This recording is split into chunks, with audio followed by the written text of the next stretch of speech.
Hello, welcome to Clash of the Rams, the sports talk show. I'm your host, Jeremy Hayes. Along with me, we have Daveson Perez, How's it going? Ryan Chevy Chevalier. Bold prediction, Houston Astros winning the World Series. April Fools. Okay. Mike McMahon. Favorite day of the year, opening day. That's right, an opening day. We're going to jump right into it, talking about the Red Sox. So, guys, what are your thoughts about the Red Sox in this upcoming season? Daveson. Well, there are three important things that everybody needs to know. The pitching staff needs to make up for what they did last year and how their ERA was up there.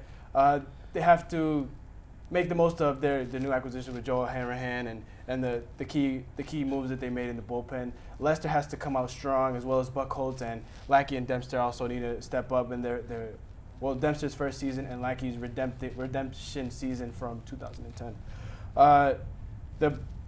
Secondly, I'm getting lost. But secondly, they need to stay healthy and get David Ortiz and Steven Drew back and get their full lineup back. And lastly, they need to just keep runners on base and make the most of when they are on base and bring those runs in. You said redemption and Dempster in the same sentence. They kind of work together. Ryan, go ahead. Well, I agree with most of your points. The pitching is going to be a big factor this year because the Red Sox have Farrell now, so I think he can really bring that rotation together. And I think it's a good rotation on paper, too. They'll have a decent year, hopefully. And you have to play some small ball with the Red Sox because that division's just so hard this year that you're going to need runs and you're going to have to win in that division by maybe just a few games. So it's an interesting team, and it's we'll see what this year calls for. I'm excited. Go ahead, Mike. What Davidson said, they have to get healthy and then stay healthy. You know, we don't know when Ortiz is going to come back, but when he does come back, hopefully he's as productive as he traditionally has been. But in his absence, guys like Will Middlebrooks, Mike Napoli, they have to step up and be the RBI getters for this team if this team is going to accomplish what they want to accomplish. Pitching-wise, I mean, Lester has to get back to that ace-type status that he was. And, you know, Buchholz looked good in spring training, which is good. And then Dempster and Lackey are wild cards. You know, if they could step up and be pitchers who they were in the past, the Red Sox have a good chance. But in Ortiz's absence, the one positive of it is Jackie Bradley Jr. is getting a chance to play left field. And, you know, Gomes is more of a DH. So, you know, that's a positive thing from the Ortiz injury, if anything. Yeah, and not to sound like a broken record, but I think the main thing about this year for the Red Sox is health. Just stay healthy and then see what can happen with this kind of rebuilt team with Farrell.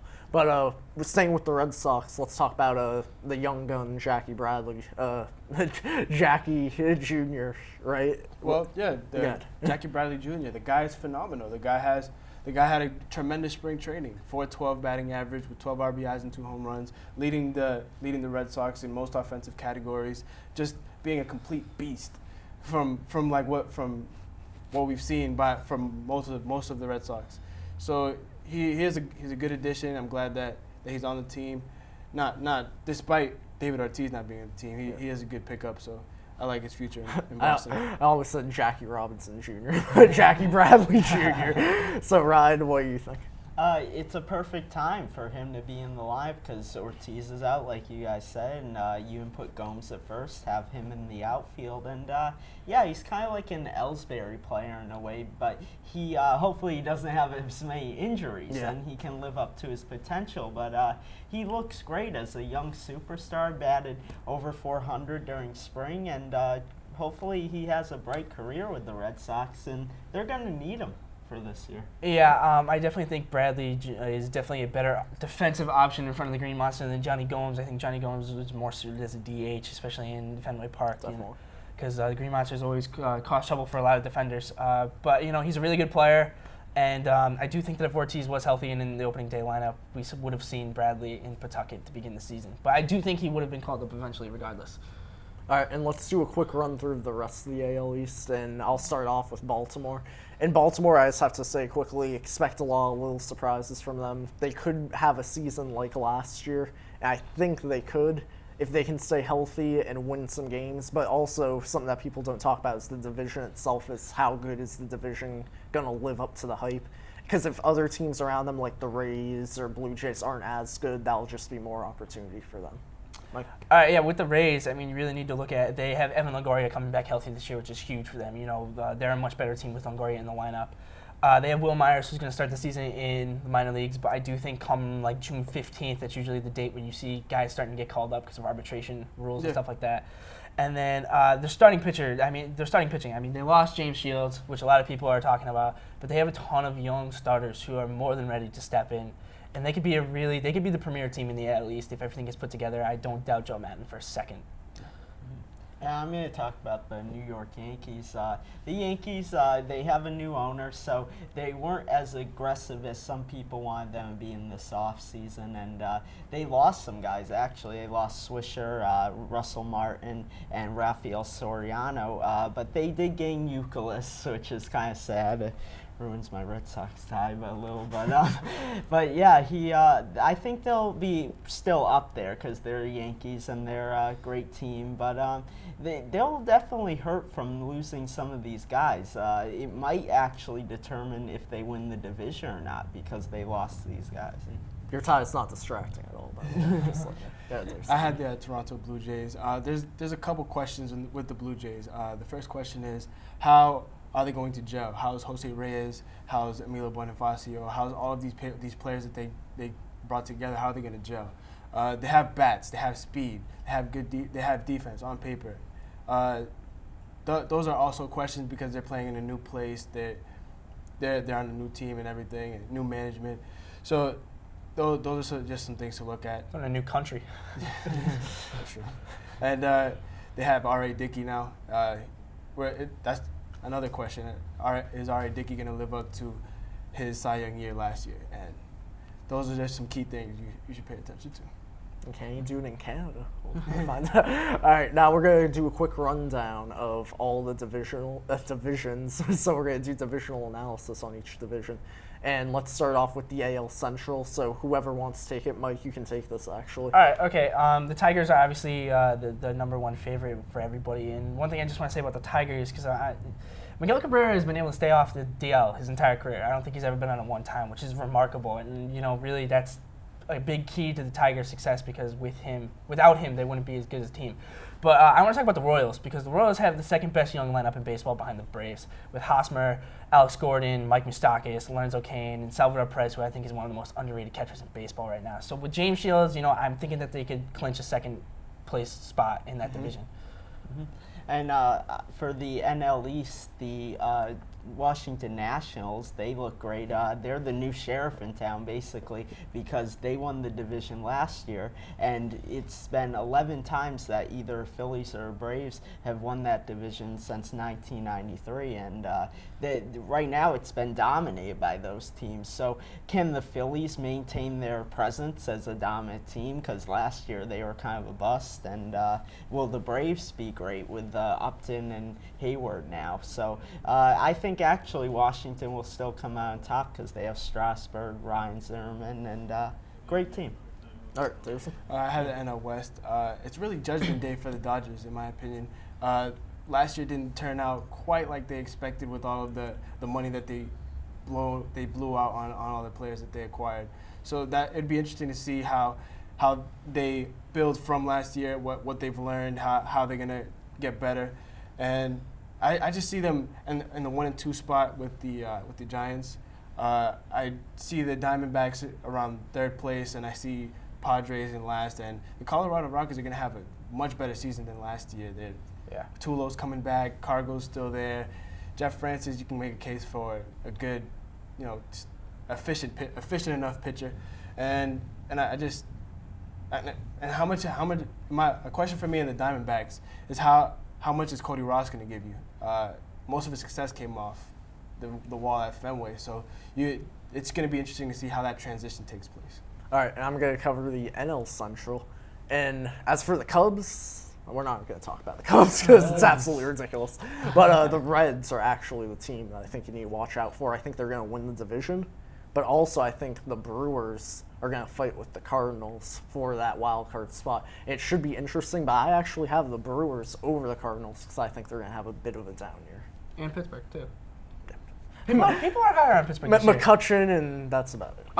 Okay, so I'm going to touch on the AL West a little bit. Everybody's got the Angels, they went out, they got Josh Hamilton, and their offense is going to hit a lot of home runs, get a lot of RBIs. I wouldn't want to pitch against the Angels. But I doubt they're starting pitching a little bit, and I doubt their bullpen. Their bullpen isn't very deep.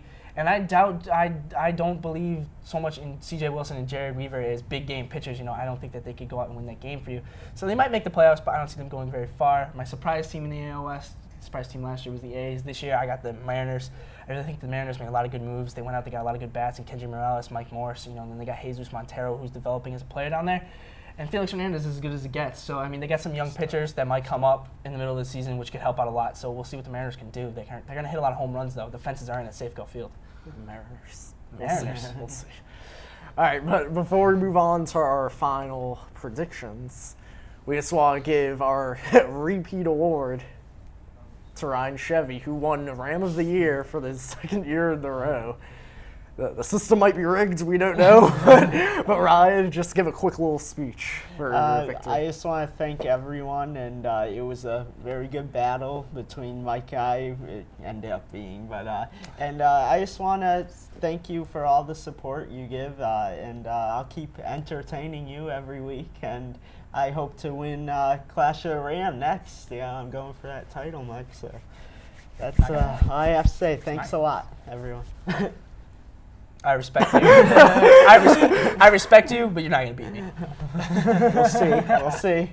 Are you done? Or these guys, they're not even going for the champion. Yeah, sure. Are you done, or can I we move can on? say more. No. Okay. So we're going to move on to our final predictions. But again, congratulations, Ryan. That's pretty awesome.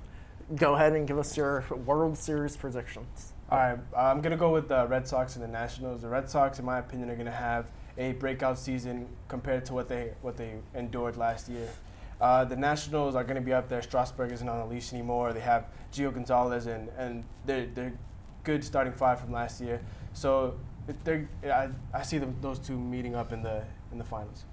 All right. Yeah, I'll go with the Nationals too, and I'm going to take the Angels, the Anaheim Angels, because they are really good on paper. Both of these teams have great lineups. Mike Trout, and they just picked up Pujols, or they have Pujols, and they just picked up Josh Hamilton. So that lineup's so stacked, and then you have Strasburg. So I think both teams can definitely make a run and win a World Series or compete in one. Yeah, well, I think what we saw last year is that those big offenses, we saw the Tigers get shut down by the Giants because the Giants had a good pitching staff and a good bullpen. So that's why I'm going with this year. I'm taking the Nats over the Rays, and I'll put it at 6 games. But I think that, both teams have really good deep starting rotations. The Nationals might have the best 1, 2, 3 in baseball with Strasburg, Zimmerman, and Gio Gonzalez.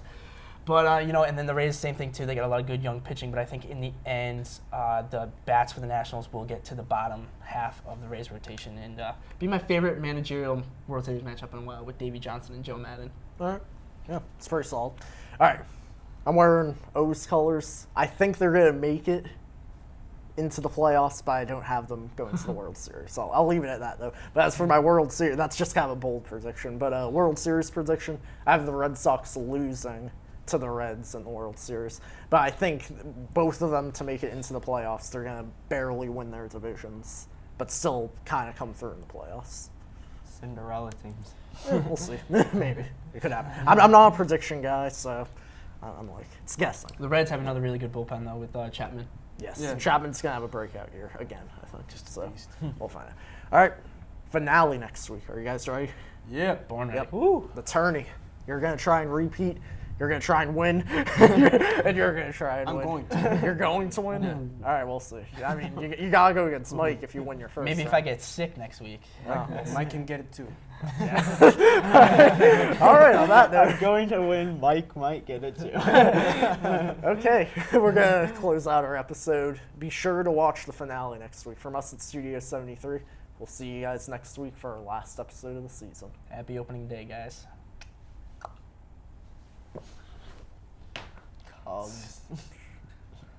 Hey, that's my hat. Oh, my bad. Good.